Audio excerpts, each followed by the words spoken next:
is a non-comprehending sleep-like existence, bitter at both the beginning and the end. The only pleasure in this existence is the meager satisfaction of sleep, or the perverse enjoyment that comes with idle pursuits or neglect of duty.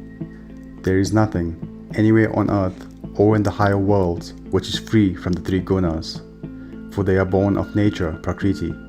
Even Brahma, not Brahman, Brahma, the creator, is not truly liberated, because his action of creating takes place through the guna material of nature, which connects him to nature. So, from Brahma on down to a blade of grass, all living things are connected with Prakriti. Prescribed duties in society.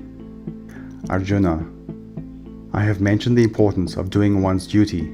Now I will describe the nature of prescribed duties. The responsibilities of people in the various segments of society can be divided into four general headings: seers, leaders, providers, and servers. No particular group of people is superior to any other, but like limbs of the body, each has a respective role to play and function together for the harmonious working of society. These groupings are generally consistent with the conditioning of the individual's dominant guna, whether that conditioning is from this lifetime or previous lifetimes. Society's seers are the holy ones, in some societies referred to as Brahmins. Seers establish the moral character and spiritual underpinning of society. Their duties are generally of pure unmixed sattva, and are therefore congenial to a person of sattvic nature. The primary purpose of seers is to help transform society's exemplary human beings into godly beings.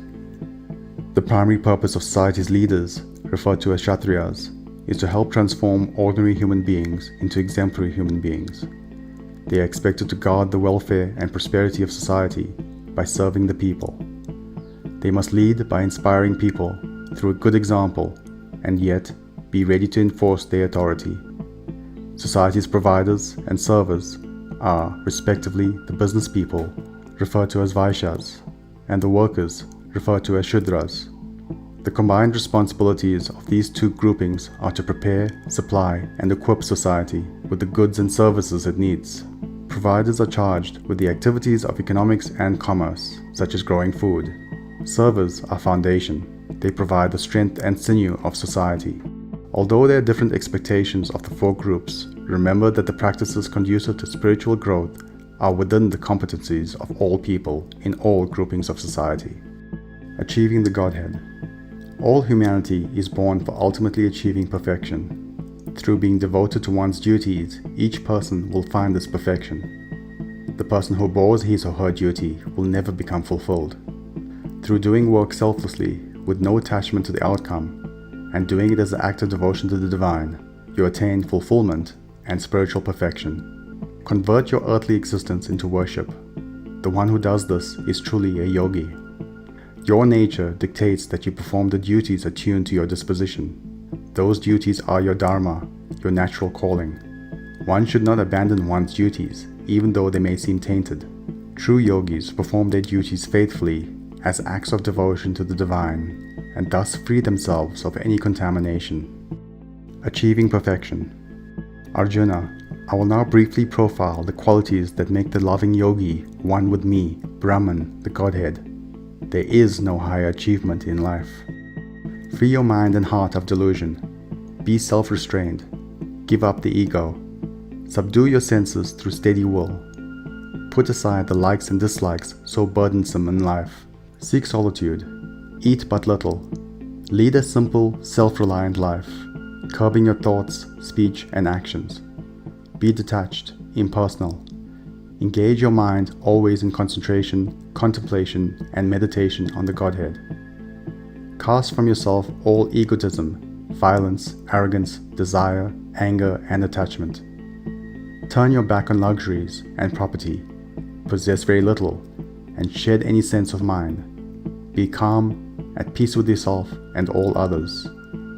Thus united with me, tranquil of mind and heart, neither craving nor grieving anything or anyone, accept all people equally and serve me, divinity, in every living creature. Love me most dearly. Do not renounce action itself, but only the sense of doership. Thus, when engaging in worldly actions, Be but an instrument of the divine. Mentally cast every thought and act onto me. I know, Arjuna, that you are a good devotee and beloved friend, but if you in your egoism do not heed my words, you are lost. If in your vanity you think, I will not fight, that misguided resolve will be in vain, for your own nature will drive you to do it. You can do no greater harm than to fail to follow your inner truth. You have been nurtured in the duties of a warrior leader. Your aptitude, disposition, and temperament are such that you must oppose wrongdoing in the world. Following one's nature is the only way to work out one's karma. Seek refuge only in the divine, beloved friend. Always remember the illustrious truth that you have neither existence nor individuality independent of God. Attune your whole life to this truth. Those who do not come fully to me continue to bring agitation and a stressful life upon themselves. I have now taught you the secret of secrets. Reflect upon this fully, Arjuna. Inquire deeply into these teachings, and then act as you choose. Now only listen once more to this most profound secret, the highest of all truths. I tell you this for your everlasting benefit, because you are so very dear to me. Fix your mind on me. Give me your whole heart. Revere me always and bow before me only. Make me your very own. By these acts you shall discover me and come to me. This divine love is both the means for reaching me and the ultimate goal of all human existence. Taking refuge in me means that you give up the idea that you are the doer. Then it is as though all your acts are performed by divinity itself, for its sake alone, with no concern about whether the acts are dharmic or adharmic. When you are acting as God, for God, it is impossible to do something adharmic. Our impromptu seminar on the principles governing humanity's spiritual development has come to an end, dear warrior. You must not tell the sacred truth to anyone who is not devoted, nor to anyone who speaks ill of me, nor to anyone who does not care to listen. But those who love me and teach these profound secrets to those who are already listening will definitely come to me.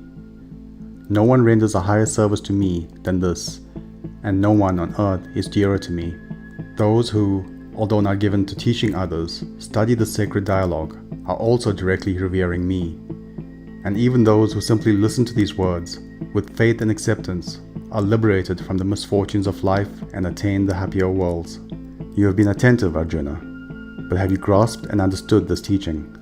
What now of your delusions and ignorance? Arjuna replied, My Lord, my delusion has fled.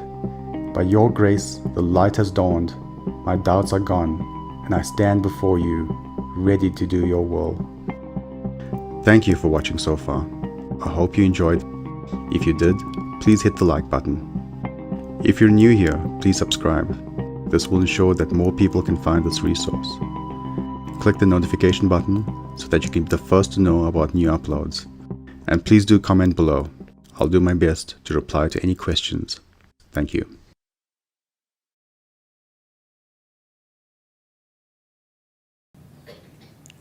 Om Vasudeva Sutam Devam Kamsachanuramaddanam Devaki Paramanandam Krishnam Vande Jagadguru.